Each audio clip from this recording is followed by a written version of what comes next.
नमस्कार रिपब्लिक भारत, आप देख रहे हैं, मैं आपके साथ सागर मिश्रा। शुरुआत करने जा रहे हैं आज की दमदार स्टोरी की।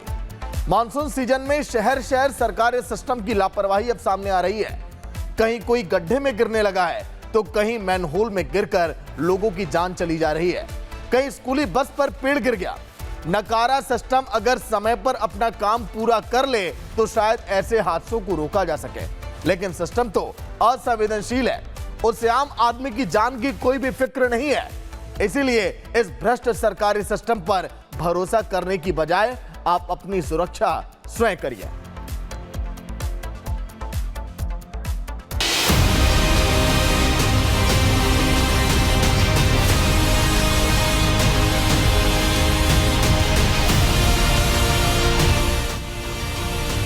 बारिश का सीजन अभी ठीक से शुरू भी नहीं हुआ कि अलग अलग शहरों से सिस्टम की लापरवाही के शुरुआती नतीजे आने लगे हैं। कोई बाइक लेकर सड़क के गड्ढे में गिर गया, कोई पानी में डूबे खुले मैनहोल में गिर गया, बारिश के बीच किसी के ऊपर पेड़ गिर गया। मतलब हर तरफ लापरवाही। ये हाल तब है जब मॉनसूनी बारिश की अभी शुरुआत भर हुई है। चलिए पहली तस्वीर आपको गुजरात के जूनागढ़ की दिखाते हैं।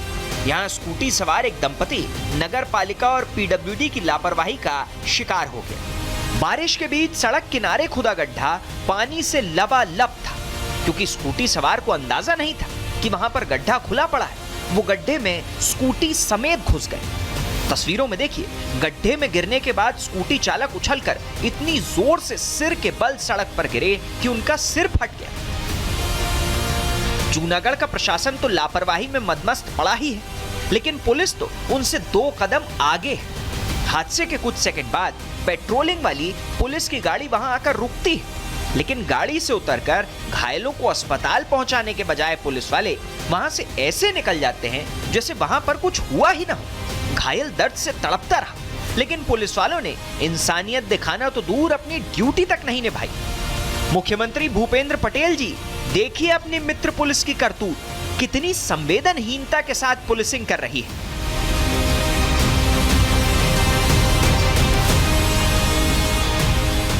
अगली तस्वीर गुजरात के पड़ोसी राज्य मध्य प्रदेश की। यहाँ देवास जिले में प्रशासन ने सड़क चौड़ीकरण का काम मॉनसून आने से पहले करने के बजाय अब शुरू किया जब बारिश होने लगी। जाहिर है सड़क किनारे खोदे गए गड्ढों में पानी भर जाएगा, लेकिन बेवक्त किए जा रहे विकास से राहगीर अनजान थे। जूनागढ़ की तरह यहां भी स्कूटी सवार महिलाएं गड्ढे में जा गिरी। गनीमत रही कि महिलाओं को गंभीर चोटें नहीं हैं। चलिए सिस्टम की लापरवाही की अगली तस्वीर आपको देश की आर्थिक राजधानी मुंबई से दिखाते हैं, जहां चांदीवाला इलाके में असलम शेख नाम के एक बुजुर्ग खुले मैनहोल में गिर गए। जब तक रेस्क्यू टीमों ने उनको बाहर निकाला तब तक उनकी जान चली गई। क्या बारिश के मौसम में मुंबई में सड़क पर पैदल चलना जानलेवा है? बुजुर्ग का परिवार सवाल पूछ रहा है कि आखिर उनको किस गलती की सजा भुगतनी पड़ी। जॉब पे जाने के टाइम जो है साकिना का खैरानी रोड का रास्ते पे पता चला है कि वो वहाँ खड्डे में गिर गया चेंबर के अंदर। तो वहाँ पे फिर उसके बाद मेरे को कॉल आया कि उनका इंतकाल हो गया। बस इतना मुझे मालूम है। वो जो है मट्टी का गाड़ी जो रैबिट का गाड़ी है ना, और रैबिट का गाड़ी भराते थे, तो उसके लिए जा रहे थे काम के लिए। उनकी फैमिली में एक लड़का है, एक लड़की है। लापरवाही के लिए विश्वविख्यात बीएमसी के कर्मचारियों ने भला बारिश के बीच मैनहोल कैसे खुला छोड़ दिया? सालों से उद्धव ठाकरे के मेयर को कोसने वाली बीजेपी के पास अब बीएमसी की सत्ता है, मेयर बीजेपी की है। लगा था हालात बदलेंगे, लेकिन वही ढाक के 3 पात। बहुत दुखद घटना है, इस बात का मुझे बहुत दुख हो रहा है। लेकिन मैंने जब इसकी पूरी इन्फॉर्मेशन ली तो पता चला कि रेड अलर्ट जाहिर किया है, और इस पूरे बारिश में ये जो मैनहोल ओपन करके जाली बिठाने का काम आप कर रहे हैं, जबकि इसका कॉन्ट्रैक्ट 2 साल पहले निकला था। तो 2 साल पहले निकलने के बाद पूरे समर में प्रशासन ने क्या किया, इसके बारे में पूरा इन्फॉर्मेशन मैं ले रही हूँ। हमारी जो मुंबई महानगर पालिका की आयुक्त है भिड़े मैडम, उन्होंने इमीडिएट इसके ऊपर इंक्वायरी कमेटी बिठाई है। मेरी और उनकी बात हो रही थी। इंक्वायरी के वक्त जो भी information I on the spot, अभी मेरे पास ऑर्डर ही है यहाँ के जो वार्ड ऑफिसर है, यहाँ के जो एई है, यहाँ के सब इंजीनियर है, यहाँ के जेई है, चारों को निलंबित किया है। और फैमिली के लिए मैंने यहाँ पे 10 लाख की मदद जो है वो मैंने जाहिर की है। बीएमसी की लापरवाही के किस्से यहीं खत्म नहीं होते। नवी मुंबई के मुंब्रा इलाके में करंट लगने से 17 साल की आलिया की मौत हो गई। घर से किसी काम के लिए वो बाहर निकली थी, सड़क पर भरे पानी में पैर चला गया और बिजली के करंट की चपेट में आ गई। नेरुल इलाके में बिजली विभाग के नकारेपन से 2 लड़कियों की जान जाते जाते बची। एलपी ब्रिज के नीचे गुजर रही स्कूटी सवार 2 लड़कियां करंट की चपेट में आ गई। बताया जा रहा है कि कुछ वक्त पहले सड़क की खुदाई की वजह से बिजली के तार खुले पड़े थे, जिसकी वजह से पानी में करंट आ गया। ऑटो से उतरते वक्त उनको जो ओपन कनेक्शन था इलेक्ट्रिक का, उससे करंट लग गया और दोनों उधर रास्ते पे गिर गई। हमारे यहाँ के एक नागरिक के सजगता के माध्यम से उन्होंने उनको बचाया और तुरंत हॉस्पिटल पहुँचाया। तो ये दुर्घटना सही मायने में नवी मुंबई जैसे शहर में नहीं होनी चाहिए। इसके लिए हम लोग एमएससीबी वाले या जो भी प्राधिकरण वहाँ पे जिम्मेदार हैं, उनको तत्काल उनको निर्देश दिए कि ऐसे जहाँ जहाँ पे कनेक्शन ओपन है वो आप रिपेयर कीजिए। आगे जाके भविष्य में ऐसे लोगों को तकलीफ नहीं होनी चाहिए। ऐसा लगता है मुंबई में सरकारी विभागों के बीच लापरवाही का कंपटीशन चल रहा है। 48 घंटे पहले चेंबूर इलाके में एक पेड़ स्कूल बस पर गिर गया। हादसे में 10 साल के बच्चे की मौत हो गई और 15 से ज्यादा छात्र घायल। बताया जा रहा है कि पेड़ बहुत पुराना था और बारिश के सीजन से पहले उसकी छटाई नहीं की गई। अगर बीएमसी कर्मचारी सही वक्त पर अपनी ड्यूटी निभा लेते तो एक परिवार का चिराग नहीं बुझता। पुणे में भी सिस्टम का रवैया कमोबेश मुंबई जैसा ही उदासीन है। लोगों की जान की कोई परवाह ही नहीं। हल्की बारिश के बीच सड़क किनारे खड़ी एक लड़की ऑटो का इंतजार कर रही थी, तभी उसके ऊपर पेड़ गिर गया। आसपास के लोगों ने दौड़कर पेड़ तो हटा लिया, लेकिन उसकी जान चली गई। मतलब साफ है, अगर आप घर के बाहर कदम रखेंगे तो आपको अपनी जान की सुरक्षा खुद करनी होगी। सिस्टम की कोई जिम्मेदारी नहीं है। हादसा होने के बाद हमेशा की तरह सिस्टम अचानक एक्टिव होकर रेस्क्यू ऑपरेशन चलाएगा। बड़े अफसर मीडिया में आकर दावे करेंगे कि लापरवाही के लिए जो जिम्मेदार हैं उन पर कठोर कार्रवाई होगी। ये भी कहेंगे कि भविष्य में ऐसा दोबारा नहीं होगा। लेकिन 4 दिन बाद सारी सक्रियता फिर से सुस्त पड़ जाती है और नकारेपन की वजह से फिर हादसे हो जाते हैं। असल में देश का सरकारी सिस्टम इतना बेरहम है कि उसके लिए आम आदमी की जान की कोई कीमत नहीं। आम आदमी की जान भगवान भरोसे है, इसलिए भरोसा सरकारी सिस्टम पर नहीं, भगवान पर ही करिए। Bureau report, Republic Bharat.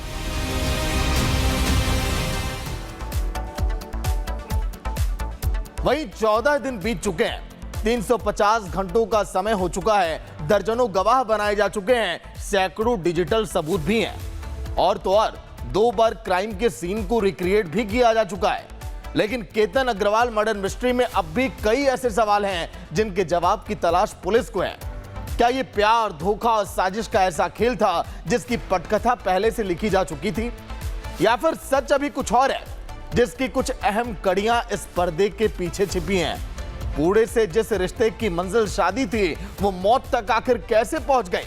आखिर क्यों एक मंगेतर ने अपने होने वाले पति की हत्या कर दी? सीसीटीवी से लेकर कॉल रिकॉर्ड तक की जांच की गई, लेकिन कई सवाल अब भी अनसुलझे हैं। देखिए आप।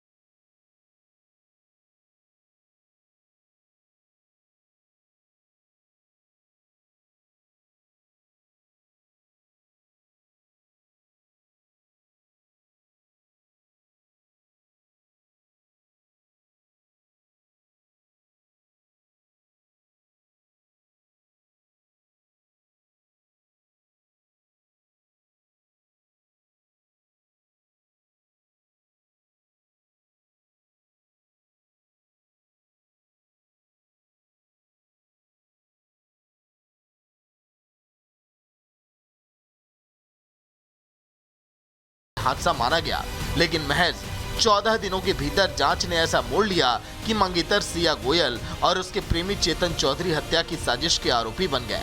शुरुआती तौर पर इसे ट्रैकिंग के दौरान हुआ बड़ा हादसा बताया गया, लेकिन पुलिस को घटनास्थल और आरोपियों के व्यवहार में कई असामान्य बातें दिखी, जिसके बाद जांच का रुख बदल गया। जांच में सामने आया कि सिया गोयल और चेतन चौधरी के बीच पिछले कई महीनों में हजारों बार बातचीत हुई थी। पुलिस ने इसी डिजिटल ट्रेस को साजिश की जांच का अहम आधार बनाया। जांच एजेंसियों का दावा है कि घटना से कुछ दिन पहले भी केतन को धक्का देने की कोशिश की गई थी, लेकिन यह योजना सफल नहीं हुई। पुलिस इस पहलू की भी अब जांच कर रही है।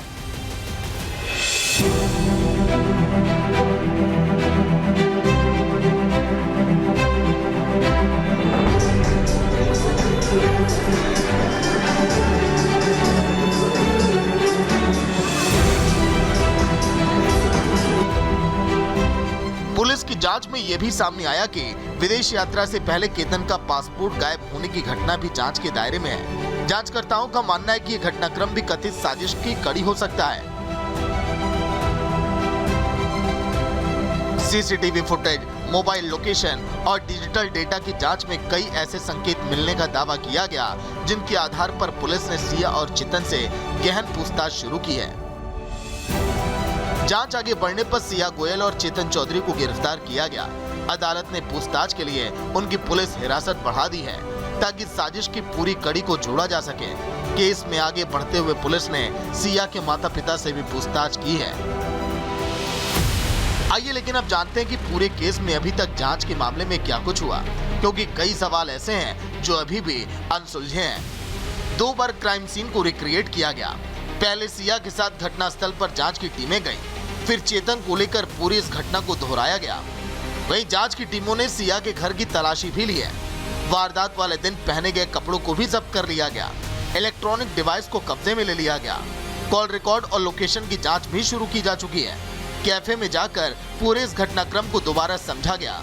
वहीं अभी तक कई गवाहों के बयान भी दर्ज किए गए। लेकिन इतना सब करने के बावजूद पुलिस अभी भी किसी नतीजे पर नहीं पहुंच पाई है। उसकी सबसे बड़ी वजह है कानूनी प्रक्रिया। अगर कोई आरोपी पुलिस के सामने कुछ कबूल भी कर ले तो सिर्फ उसी के आधार पर अदालत सजा नहीं दे सकती। पुलिस को ऐसे स्वतंत्र सबूत जुटाने होंगे जो आरोपी की पुष्टि करें। यही वजह है कि हर बयान का मिलान तकनीकी साक्ष्यों से अब किया जा रहा है। वहीं दूसरी तरफ पुलिस ने सिया गोयल का पॉलीग्राफ यानी कि लाई डिटेक्टर टेस्ट कराने की प्रक्रिया भी अब शुरू कर दी है। हालांकि पॉलीग्राफ टेस्ट तभी कराया जा सकता है जब कानूनन जरूरी प्रक्रिया हो और संबंधित अदालत और आरोपी की सहमति जैसी कानूनी शर्तों का पालन किया जाए। वहीं पुलिस के सूत्रों के मुताबिक केतन अग्रवाल को मारने से पहले सिया और चेतन ने पुणे के एक मैदान में जाकर प्रैक्टिस भी किया था। किस तरह से केतन को लोहागढ़ किले से धक्का देना है, किस तरह से जाना है, इन सारी चीजों को लेकर प्रैक्टिस किया गया। आज वहां पर रिपब्लिक भारत भी पहुंचा। केतन अग्रवाल का हत्याकांड का प्लान जो है कैफे में रचा गया, लेकिन प्रैक्टिस जो है इसी मैदान पे किया गया। मैं तस्वीरें दिखा रहा हूं, ये जो है सिया के घर से लगभग 2 किलोमीटर दूर है और कैफे से जो है 1.5 किलोमीटर दूर है। ये बीच का मैदान है और यहाँ पर सिया और चेतन आते हैं और किस तरह से केतन अग्रवाल को धक्का देना है, इसकी प्रैक्टिस करते हैं। ये जो जानकारी आई है, पुलिस सूत्रों से जानकारी आई है, पुलिस की जांच में पता चला है कि सिया और चेतन ने केतन को मारने के लिए मैदान पे लेके आए थे, प्रैक्टिस किए, क्योंकि लगातार जो है सिया का जो प्लान हो फेल हो रहा था। केतन को मारने की बार बार कोशिश कर रही थी, 2 बार फेल हो चुका था। इसीलिए चेतन ने 17 तारीख को जो कैफे मीटिंग हुई थी उसने कहा था कि अब हम करेंगे। तो कहीं न कहीं इसी जगह पर सिया और चेतन आते हैं और किस तरह से केतन को धक्का देना है लोहगढ़ किले पे, इसकी प्रैक्टिस किया जाता है।